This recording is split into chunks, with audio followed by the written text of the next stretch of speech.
Los nemátodos. Un ejemplo, el Ascaris lumbricoides, que ahora vamos a entrar en tema. Entonces aquí tenemos unos gusanos redondos segmentados y los gusanos redondos no segmentados. Las lombrices del intestino, o Ascaris lumbricoides, son nematodos. Estos que son gusanos redondos segmentados tienen segmentos, y además estos son hermafroditas, son los anélidos. ¿Estamos de acuerdo? Basta. Ahora, los nematodos, los redondos, no segmentados, incluyen muchas especies de vida libre o parásitos. Se piensa que existen más o menos 80.000 especies de estos parásitos en los vertebrados.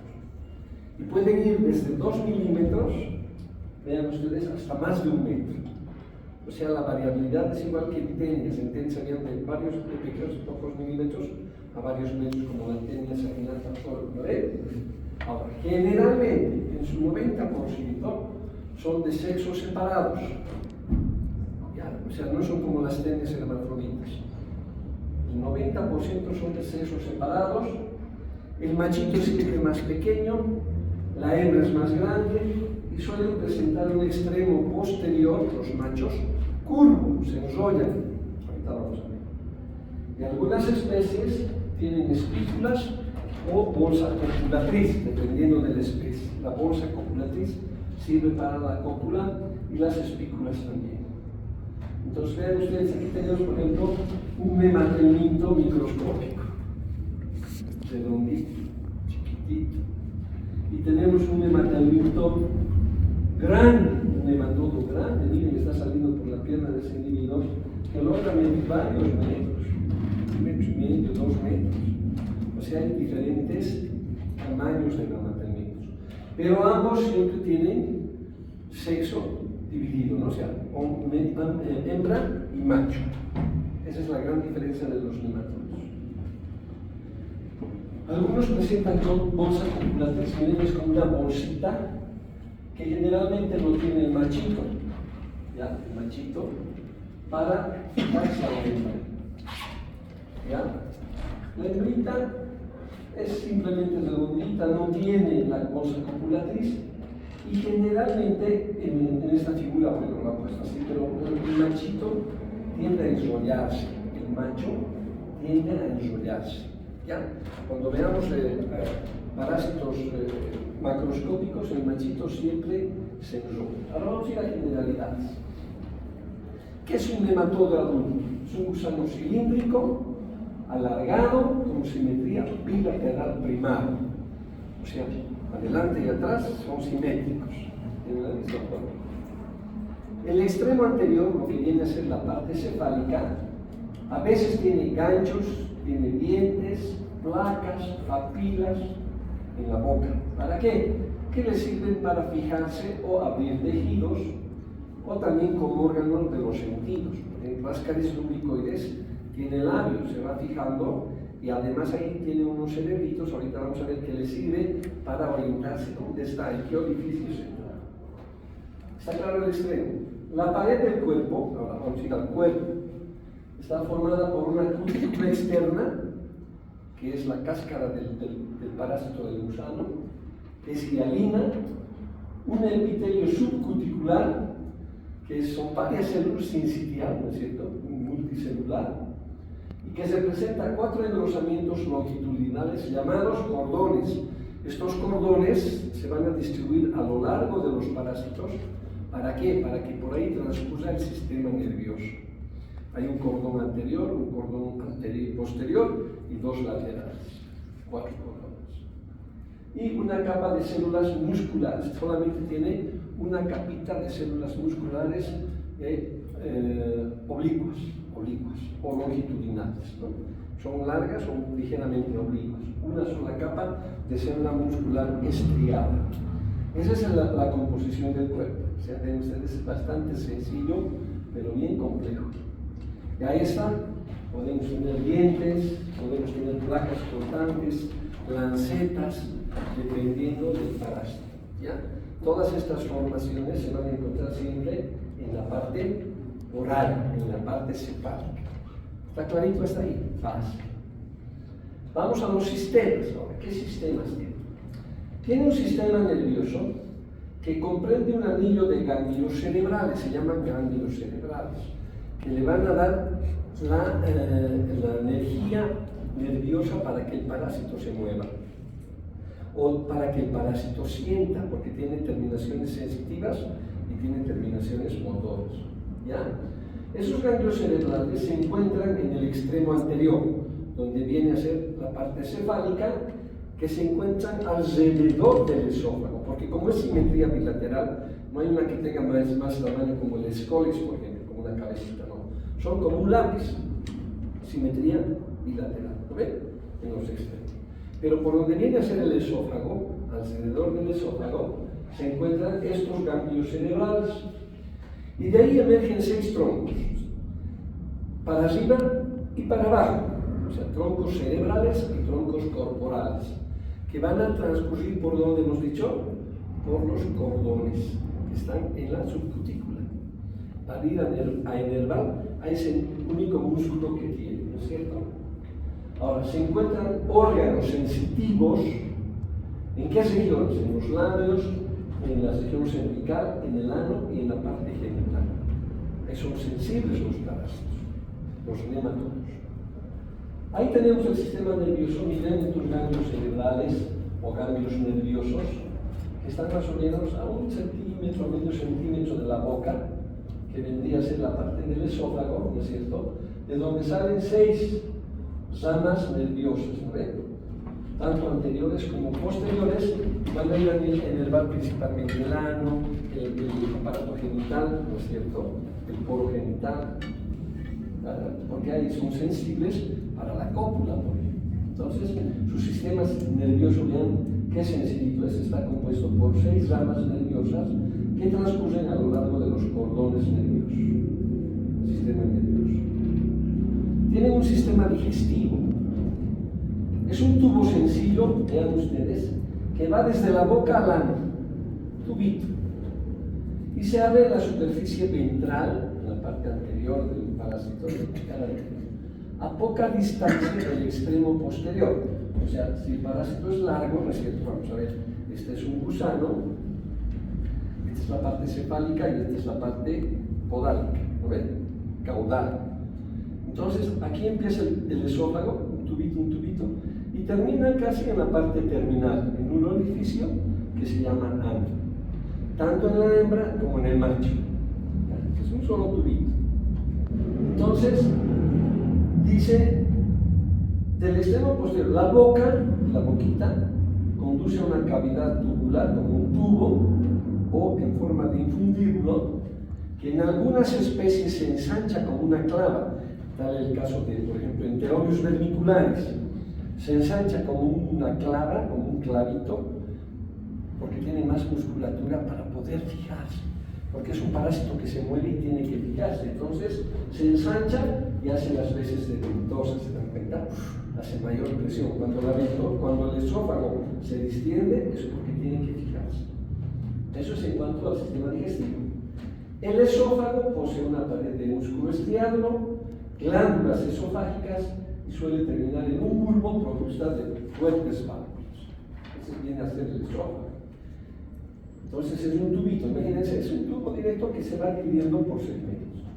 Al esófago le sigue el intestino, el mismo tubo, que ya es aplanadito, a ese nivel ya es plano, ancho, y sigue un trayecto rectilíneo del esófago al recto. Rectito, hasta el ano. En la hembra el intestino termina en un recto corto, en la parte terminal. ¿Ya? En cambio en el macho, ahí en la parte terminal, se junta con el poro genital. O sea, en el machito termina el ano por atrás y por delante el poro genital. Y conforman lo que se llama la cloaca. Entonces, ¿cómo se llama la terminación del sistema digestivo y del sistema reproductivo en el macho? Cloaca. En cambio en la hembrita solamente es ano, ¿verdad?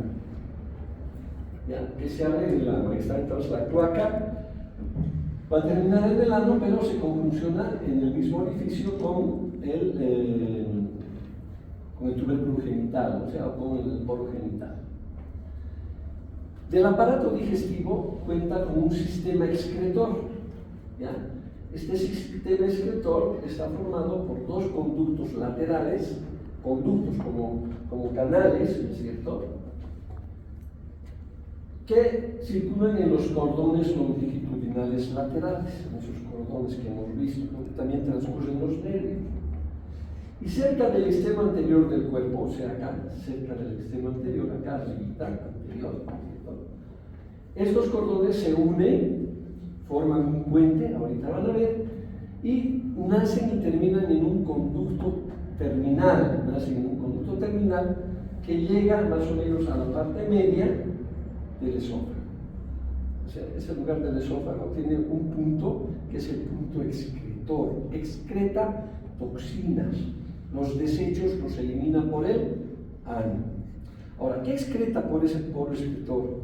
Generalmente sustancias antigénicas, alergénicas, ¿ya? Esas sustancias que absorbe el parásito a través de ese tubo digestivo vienen y se absorben por los conductos laterales y van a formar toxinas que son alergénicas.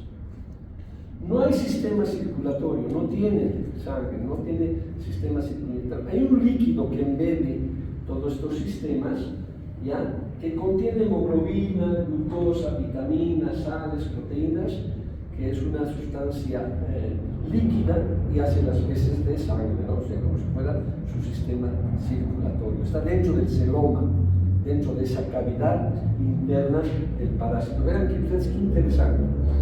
Todo lo que les estoy mencionando, si ustedes son curiosos, bueno, esto tienen que saber cómo es la estructura de un parásito, cómo es la estructura de un gusano adulto. ¿Por qué? Porque generalmente en parasitología, ustedes como médicos siempre van a diagnosticar nematelmintos. Tenias muy poco. Las tenias que hemos visto hasta ahora, tenias hoy, no las vamos a observar. Generalmente en teniosis, lo que llegamos a observar como médicos son las cisticercosis. En el caso de equinococosis, lo que observamos es el quistidatídico. Y en el caso de Hymenoleucis nana, por ejemplo, lo que observamos son los huevitos. ¿Se dan cuenta? Muy difícil encontrar a los parásitos adultos. ¿Por qué? Porque se encuentran en el intestino, no invaden, ¿no es cierto? Viven bastante tiempo y constantemente se van separando por proglótides, ¿no es cierto? ¿Sí o no? Entonces el parásito está ahí, puede vivir años. Y nosotros no nos damos ni cuenta. En cambio, estos parásitos tienen cierto tiempo de vida.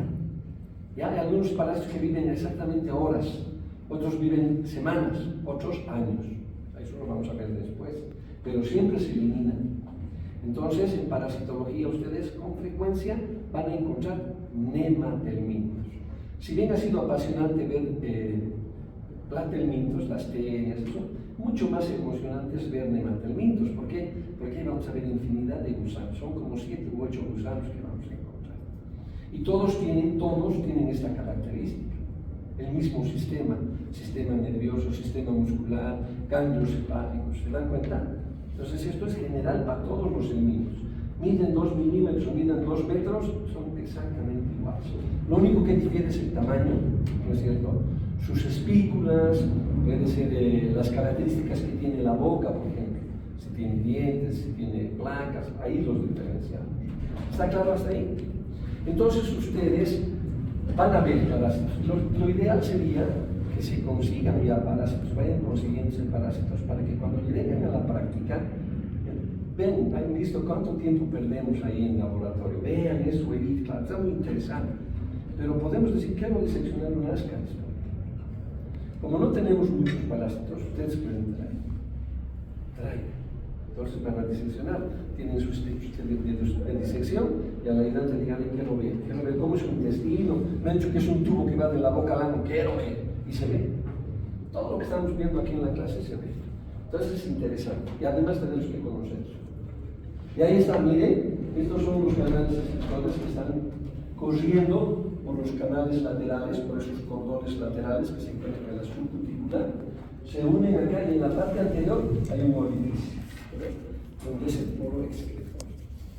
para que elimine sus toxinas. No se olvide que en el aparato digestivo, vean, está la boca, bulbo esofágico. En algunos es más prominente, en otros es un tubito. Después, ¿qué viene? El intestino recto, el intestino, el recto y el ano. Tanto en la hembra como en el macho terminan ahí. En el machito, ahorita vamos a ver el sistema reproductivo, se distribuye acá y termina acá también. Por el hombre es cochinito, ¿no? El machito siempre es cochinito, ¿no? Las mujeres son las delicaditas, las finas. En la hembrita, por ejemplo, su poro genital no termina acá, cerca al ano, termina en la parte media, más delicada. Vean ustedes, fácil, sencillo ese sistema digestivo. Ahora vamos al sistema reproductor. Esos sistemas que hemos visto, digestivo, excretor, muscular, nervioso, son primitivos, ¿verdad? Tubitos. Pero lo más desarrollado, y también aunque es primitivo, pero bien complejo, es el sistema reproductor. El sistema reproductor del macho se encuentra en el tercio posterior, o sea que si aquí está el esófago, de la mitad para abajo, ahí está el sistema reproductor del macho. Ahí, ¿ya? Y consiste en un solo tubo, un solo tubito. Si lo estiramos, es un solo tubo que enrolla al sistema digestivo. Enrolla al sistema digestivo. El tubo digestivo es recto y alrededor de eso está el sistema reproductor. ¿De acuerdo? Entonces, y de acuerdo a los segmentos que va teniendo este tubito, adquiere diferentes nombres porque tiene diferentes funciones. Por ejemplo, por eso dice, consiste en un tubo único arrollado en espiral. Está arrollado, enrollando al tubo digestivo. ¿De acuerdo? Y de acuerdo al segmento, ¿no es cierto?, se conoce como testículos, un solo testículo largo, después los vasos deferentes, vesículas seminales, conductos eyaculadores, todo lo que tenemos en un aparato reproductor masculino. Vesículas seminales, eyaculadoras. Los espermatozoides que se forman en los testículos son ameboideos, ¿ya? Y recorren desde el tubo diferente o desde los vasos deferentes hasta llegar a la vesícula seminal, de ahí pasa por la cloaca al conducto eyaculador. En la cloaca está el conducto eyaculador. O sea, tiene un músculo ahí y tiene además nervios sensitivos para fijarse a la hembrita y eyacular. O sea, como son sexos separados, hay que tener mucho cuidado porque los podemos encontrar en plena cópula. XXX, prohibido. ¿Vale? Bueno, en parasitología, chicos, hace años, el doctor Elío, que es el profesor que hace jubilado, ha tenido la delicadeza de estudiar estos parásitos a través de endoscopía. ¿Ya? Entonces entraba con endoscopias del intestino delgado y ahí se quedaba horas. O sea, había pacientes que toleraban, porque tolerar una endoscopía no es fácil, ¿no? Porque entra por la boca, por la nariz. Entonces, o muchas veces por la boca. Entonces está con el tubo ahí. ¿Y qué veía el doctor? Veía realmente cómo es la atracción entre hembra y macho. Cómo el machito busca, a través de sus nervios sensitivos, el órgano copulador, ¿no es cierto?, que es la vulva. Y para que no se separe, porque el intestino está en constante movimiento, ¿verdad? Entonces tiene una espícula que viene a ser como un pene, como un ganchito, y ¡tac!, la engancha a la hembra. ¿Ya? Y el machito empieza a eyacular, y empieza a pasar los espermatozoides. Estamos viendo un coito de un parásito que mide más o menos 15 a 20 centímetros. Pero hay parásitos que miden apenas 1 o 2 centímetros. Y exactamente lo mismo. Chiquititos, cientos están buscando para copular. Entonces, imagínense, si así son los parásitos, mantienen su especie, imagínense cuántos huevos se eliminan al día. Imagínense. Entonces, el mundo está totalmente parasitado por el virus y sobre todo por nematodos. Y van a ver ahora en las clases subsiguientes cuáles son los nematodos que predominan en el mundo y además predominan en ciertas áreas. Hay nematodos que son de lugares subtropicales o tropicales, otros de lugares más fríos. Entonces, en todas partes hay nematodos. Entonces, el aparato copulador accesorio está formado por una o dos espículas. Esas espículas son engrosamientos de la cutícula que tienen formita de gancho y que se encuentran delante de la cloaca. Delante de la cloaca, porque ahí termina el poro genital en el machito, ¿no es cierto? El conducto eyaculador. ¿Está claro hasta ahí? Ahora vamos a ver. Ahí está. Miren, aquí está el esófago, el limbo esofágico. El intestino está por el medio de esto. Así el intestino y termina en el recto. Y enrollando al intestino, ¿no es cierto?, se encuentra este tubito que tiene diferentes nombres de acuerdo a su segmento. Testículo, conducto deferente, ¿no es cierto?, vaso deferente, vesículas seminales, el conducto eyaculador y la cloaca. Y las espículas que están por delante, que son dos, en el caso del Ascaris lumbricoides, por ejemplo, tienen dos espículas, dos penes, XXX, macho, ¿no? XXX y ese bien, ¿no? Entonces tiene dos espículas con las que se fija la hembra. En cambio hay otros parásitos que solamente tienen una espícula. Depende de la especie, eso lo vamos a ver a medida que vayamos viendo los parásitos. Interesante. Lo mismo pasa con el aparato reproductor femenino, vean ustedes. Es un tubo único o doble. ¿Qué quiere decir eso? Que tiene dos úteros, dos conductos receptáculos seminales, dos. O sea, dos aparatos reproductivos, ¿ya?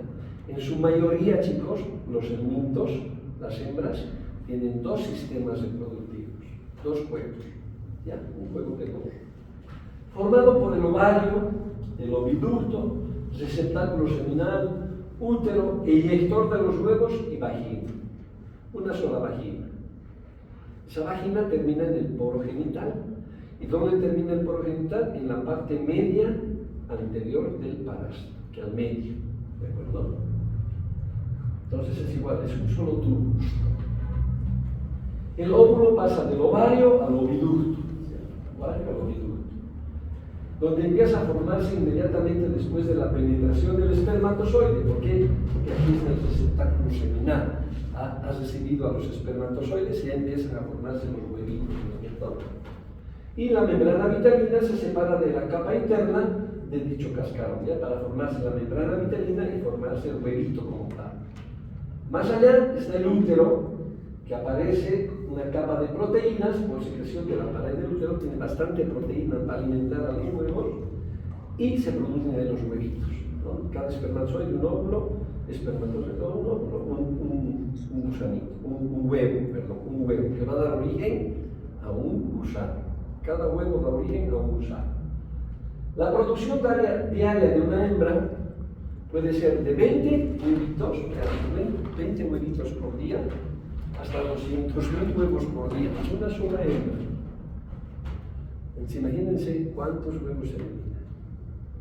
Un paciente que tiene, por ejemplo, 3, vamos a decir 3 porque poco es 3, ¿no? Generalmente son 100, o 80, o 20, pero que tenga 3 hembras por día, ¿cuántos huevos se eliminan? 600.000 huevos por día, por hembra, o sea, por todos los 3 parásitos. ¿Por qué? Cada hembra elimina 200.000 huevos. Y es importante que aprendan esto de acuerdo al parásito que vamos a ir llevando. Por ejemplo, yo estoy dando 200.000 huevos de Ascaris lumbricoides. Estas chulas son más o menos 5.000 huevos. ¿Para qué nos sirven eso? Porque usamos una técnica que ustedes conocen como la técnica de Kato-Katz. Entonces, ahí nos dicen para hacer cuantificación de huevos. ¿Les han enseñado a hacer la fórmula de Kato-Katz alguna vez? No les han enseñado, pero lo han visto. Ahora yo les voy a enseñar para que tengan idea cómo los laboratoristas nos calculan la cantidad de hembras que tiene una persona. Es interesante, no nos han enseñado. ¿Por qué? Porque no hacemos eso nosotros. Sabemos que es una técnica cuantitativa o cualitativa, ¿no ven? Pero qué lindo sería saberlo. Oye, si quiero saber cuántos Ascaris tengo, y sé cuántos huevitos tengo, y sé la técnica de Kato-Katz, bueno, les voy a enseñar. Es bien fácil. Ahí está, lo mismo. En el tercio posterior es un solo túbulo, ¿no es cierto? Que algunos parásitos tienen 2 veces, un par, no doble. Igual, entonces ovarios, conducto de receptáculos seminales, etc. y la vagina, ¿no? Aquí está el conducto, ¿cómo se llama este? Expulsor de los huevos y la vagina, que se abre en la parte media del parásito. En el macho los epitelios en la parte posterior, junto con el ano. Entonces el sistema de reproducción de la hemorroide, que también lo podemos ver. Hasta ahí entendido, esa es la morfología. Eso es lo que comprende un nematodo, todos los sistemas. Si ustedes hacen un parangón con los estones, es diferente. En una proglotide se encuentra todo, ¿no es cierto? Se encuentran los solenocitos, se encuentra el poro genital, porque en el poro genital se encuentra el aparato, la unión del aparato reproductor masculino y el aparato reproductor femenino, son hermafroditas. Igual tienen ovarios, unos son bilobulados, otros es exactamente igual, pero en diferente distribución, en este caso diferente, porque son gusanos redondos.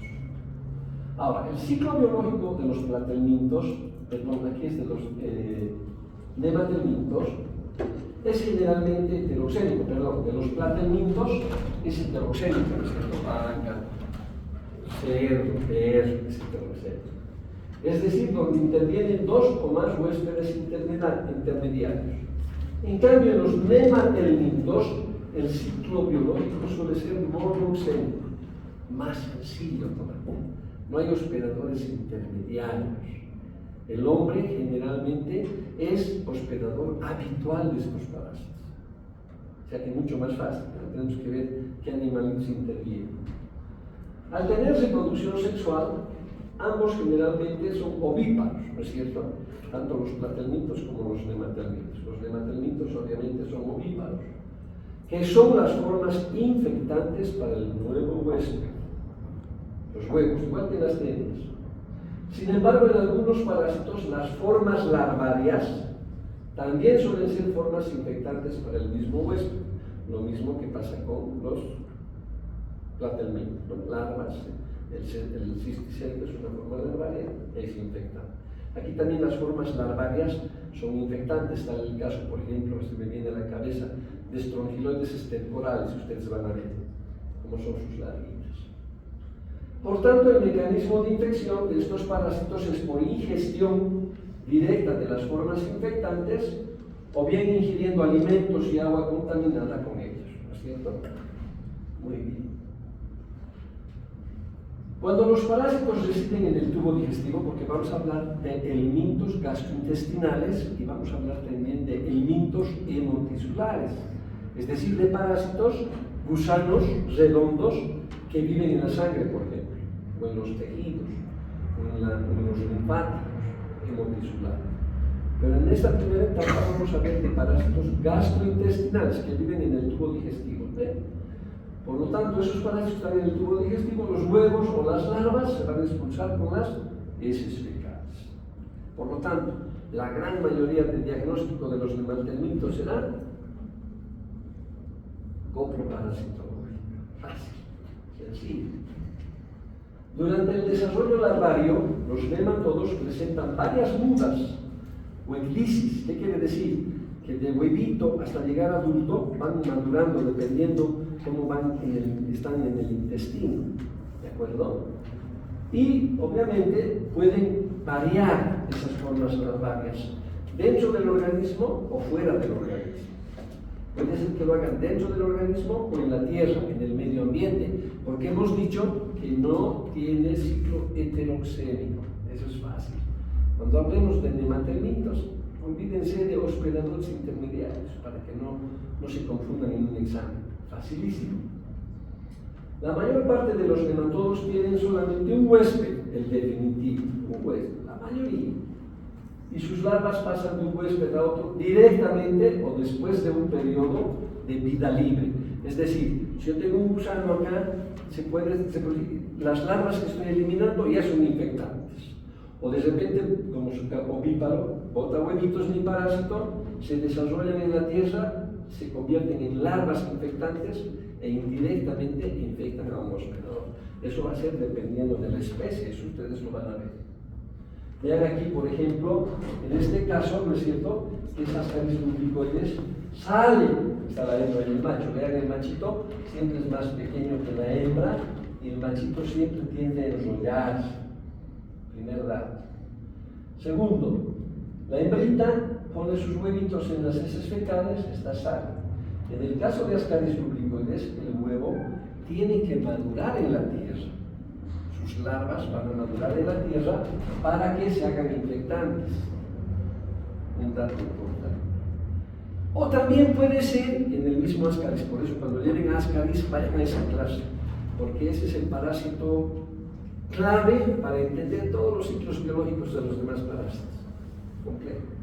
Entonces aquí es maduración, madura en el medio ambiente a la que se convierta en larva infectante, ¿verdad?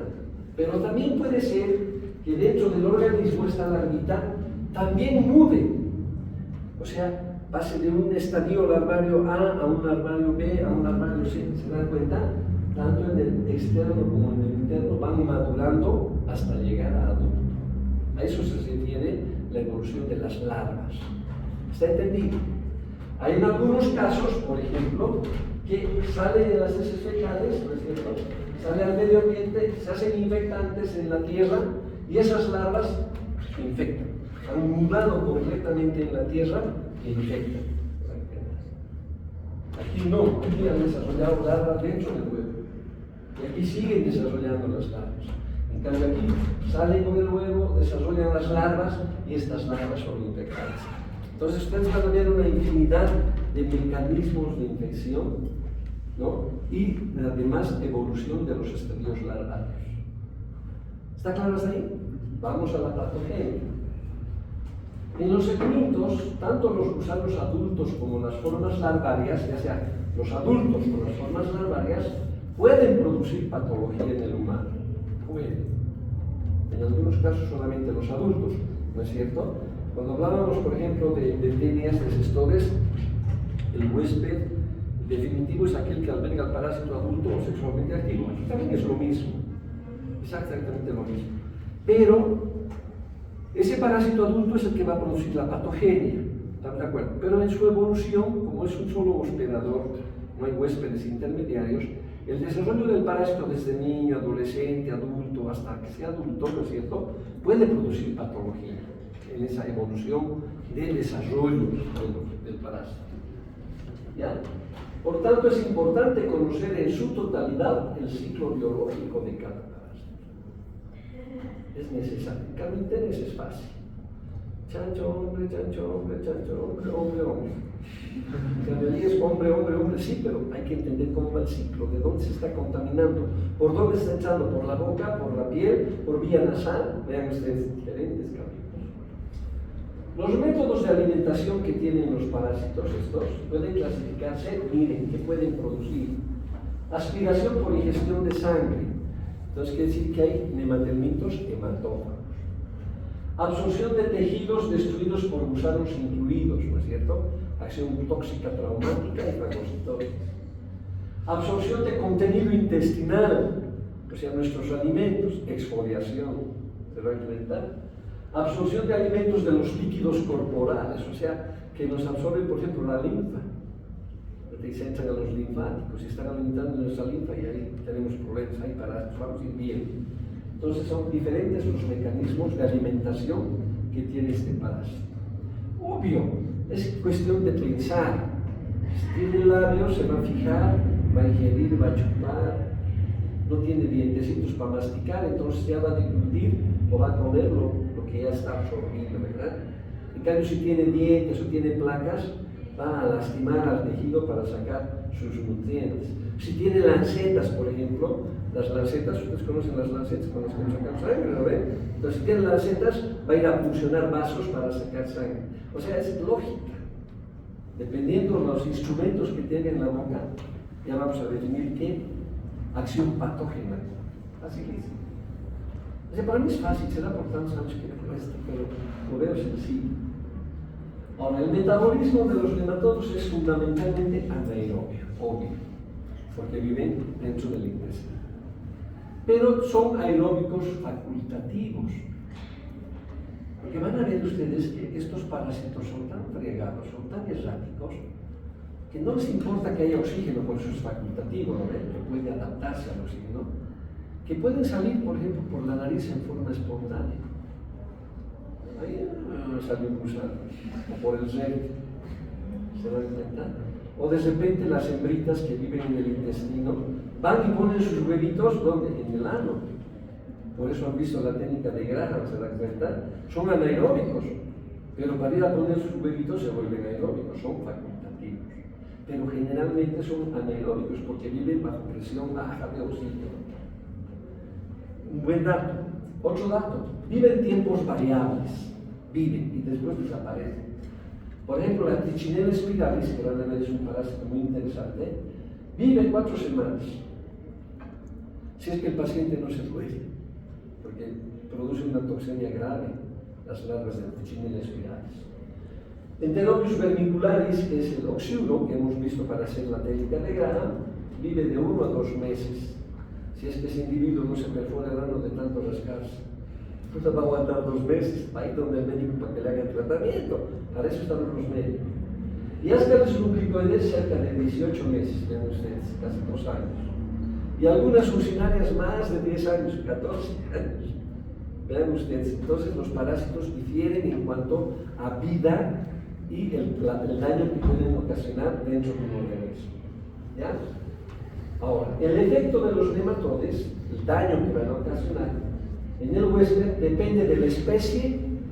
Si es una especie que es hematófaga, por ejemplo, ¿qué va a consumir? Sangre. ¿Qué le va a producir?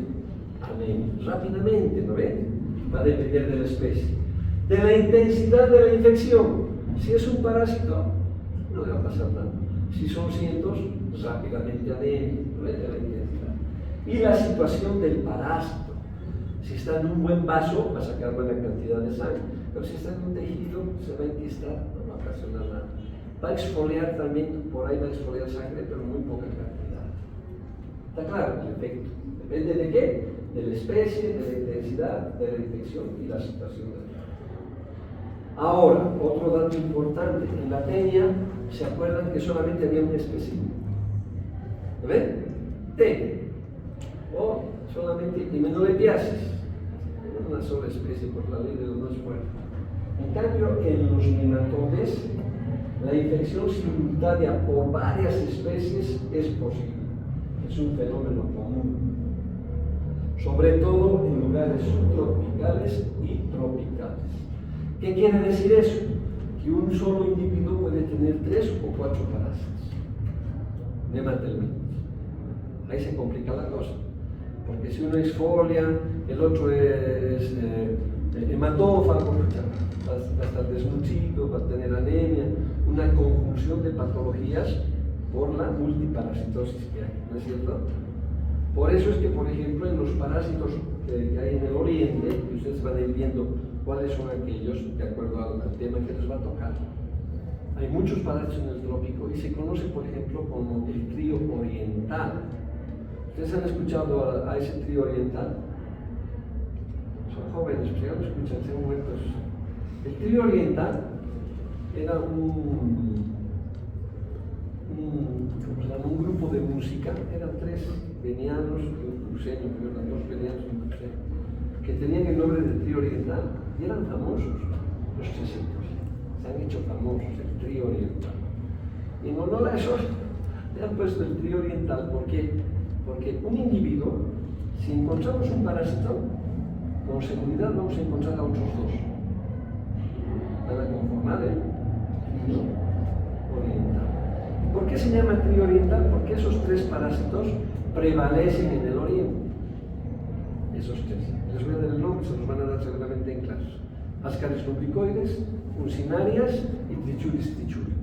Siempre están esos 3 de la mano. Si encuentran un Ascaris, por ahí van a encontrar un Trichuris trichuri. Si hay un Trichuris trichura, por ahí van a encontrar una urcinaria. ¿Qué? Algunos sermitos presentan en su ciclo biológico la formación de larvas de vidalina. Larvas de vidalina. ¿Ya? Por tanto, estas tendrán otro mecanismo de infección, es decir, si producen huevos, sus huevitos está el embrión, ¿no ven? Y producen larvas de vida libre, están ahí en la vida libre. ¿Cómo van a entrar esas larvas a nuestro organismo? ¿Por dónde tendrían que entrar? Una sería que ingeramos, ¿no es cierto? Que estén larvas en el agua, que al tomar agua esas larvas podamos ingerir, sí, correcto. Otra forma. Es raro por la anomaloca, ¿no? Porque están en vida libre. Por la piel, lógico. Entonces esas larvas están jugando ahí, andamos descalzos, nos echamos, nos apoyamos y las larvas nos van a penetrar.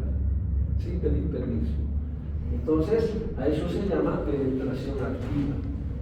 Las larvas que se producen en el medio ambiente tienen penetración activa, ¿no? En otros casos, cuando se trata de micros hemotisulares, es decir, cuando se encuentran en tejidos o en sangre, las formas infectantes pueden ingresar a través de la picadura de mosquitos. Larvas, larvitas que van a ir a vivir a nuestros gusanos, que van a ir a vivir en nuestros vasos, pero ¿cómo llegan ahí? A través de la picadura de un mosquito. Hay diferentes mecanismos de infección. Interesante los nematodas, en cambio los estados eran mucho más fáciles. Ahí está, esos son los nematodas. Podemos seguir hablando. ¿De acuerdo? ¿Cómo viven? ¿Dónde viven? ¿Por qué se mueven? ¿Por qué son inquietos? Eso depende de las características que tiene cada parásito. Es un ejemplo. Ascaris lumbricoides es un parásito errático, así se llama. ¿Por qué es errático, doctor?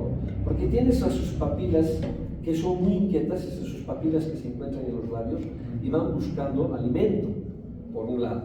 Por otro lado, esos ganglios cefálicos que tienen una inervación tan importante que el parásito está en constante movimiento. Entonces, si el parásito está en constante movimiento y sus papilas van buscando comida, se vuelve errático. ¿Lo ven? Está aquí, después está allá. O sea, no tiene un lugar fijo. Si bien tiene un lugar para la cópula, un lugar para alimentarse, ese es su hábitat. Ese es su hábitat. Pero es errático. De repente se va ahí, por ahí se va el apéndice, o se va el recto, o se va la nariz, se va la boca, es rápido. Lo que no son otros parásitos. ¿No? Hay ciertas cualidades. Lo mismo pasa, por ejemplo, con la hembrita del Enterobius vermicularis. Cuando le ven el parásito les van a explicar por qué la hembrita viaja, cuáles son las características, cuál es la importancia de ese ciclo circadiano que tiene el Enterobius vermicularis. ¿Por qué? Porque es la única hembra que va a parir, es la única que va a un centro de salud a poner sus huevitos en el ano. ¿No? El resto pone dónde está, vive en el intestino delgado, ahí pone sus huevos, vive en el intestino grueso, ahí pone sus huevos. ¿No? En cambio la hembrita del Enterobius no, se mueve durante la noche, viaja a poner sus huevitos abajo, característico de ese parásito. Entonces, por eso decía que es importante conocer el ciclo biológico de cada nematodo. Para ustedes ya conocen a los nematodos, cómo es un nematodo, cómo es un gusano redondo, qué características tiene, cómo se diferencian por tamaño, por la forma que tiene la boca, pero estructuralmente, sea chiquito o sea grande, tiene exactamente lo mismo. Y eso lo pueden comprobar haciendo disección del mismo. Si hacemos, por ejemplo, la disección de unas cabezas de una vaca, por ejemplo, porque todos los animales tienen sus parásitos también, como nosotros tenemos. Los perritos tienen sus parásitos como nosotros tenemos. Un ejemplo bueno, por eso les digo, vayan a esa clase, creo que el doctor Aguirre da esa clase, de Ascaris lumbricoides. No se nota todavía si tienen ver. Ascaris lumbricoides tiene primo hermanos, el perrito tiene su Ascaris, el gatito tiene su Ascaris, la vaca tiene su Ascaris. Pero esos Ascaris no son capaces de infectarnos a nosotros, son zoonoses. El Ascaris lumbricoides es exclusivo del humano, por eso somos hospedadores habituales. ¿Se dan cuenta? Pero podemos estudiar si son morfológicamente iguales, su ciclo es exactamente similar. Entonces no conseguimos Ascaris lumbricoides porque, bueno, no están infectados. Podemos conseguir Ascaris de vacas, o de chanchos, o de perros, que ahí es que hay. Pero depende mucho de ustedes, chicos, que se inquieten. ¿Ya?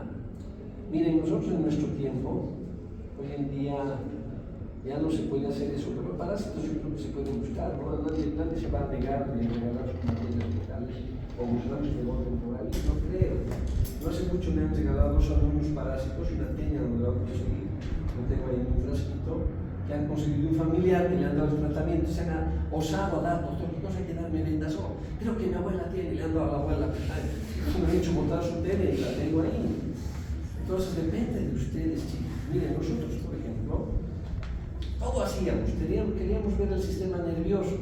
¿Dónde vamos a ver el sistema nervioso? Podemos ver cómo se contrae el músculo. ¿Qué harías para ver el sistema nervioso? Este es tu curso. ¿Alguna vez has visto algún experimento en el colegio para ver el sistema nervioso? ¿No? A ver, ¿qué hacíamos nosotros? Íbamos a cazar sapos. Les cortábamos las patas traseras. Las ancas traseras son grandes, son musculosas, ¿de acuerdo? Y tienen un nervio ciático bastante grueso. Por eso el sapo. ¿No ven? Entonces el nervio ciático del sapo es grueso. Entonces, ¿qué hacíamos? Diseccionábamos ese nervio ciático. Le cortábamos la pata al sapo y diseccionábamos. Y le poníamos electrodos, una pilita. ¿Qué pasaba con la patita? Se dan cuenta para ver la contractura muscular. Cortábamos el músculo y veíamos cómo era el músculo estirado, actina miosina. Vamos estudiando y aprendiendo bien. Primero, ¿cómo es el tubo digestivo? El tubo digestivo, el esófago, el buche. ¿Cómo podemos estudiar el tubo digestivo? ¿Qué harías? Correcto, palomas. Nos íbamos a la casa Murillo, nos cazaron a paloma y los fines de semana a limpiar palomas para ver su esófago, cómo va su buche, su estómago, cómo va la... Pero estamos viendo el tubo digestivo en vivo y en directo, no en dibujos. ¿Se dan cuenta, chicos? Entonces, sí, para cirugía, por ejemplo, queríamos operar. Tercer año, cuarto año de medicina, ya queremos operar, ya queremos cortar. ¿Qué harías? Trataría de encontrar ratones. Perro grande, imagínense, cortarle la panza, todo y como el limón, cortarle su intestino, coserle. Todos nosotros matábamos a tu perro. Obviamente ahora no se puede, pero dice echa la ley, echa la trampa. ¿No ven? No hace mucho me encontrado en la casa de un individuo como 50 cadáveres de perros, ahora no sabemos cuál es la finalidad. Obviamente a ese lo van a meter en la cárcel por daño a los animales. Pero si ustedes, digamos, quieren operar, se les ocurre operar, saben usar el éter, o que se saben usar anestesios, cuando estén en cuadro de medicina, operen, pues hay tanto perro ahí. Chiquichito, se lo llevan los perros, después lo hacen desaparecer, pero ustedes han practicado. Nosotros hacíamos eso. Y lo mismo pasa con esto. ¿Cuántos ascaris habremos diseccionado?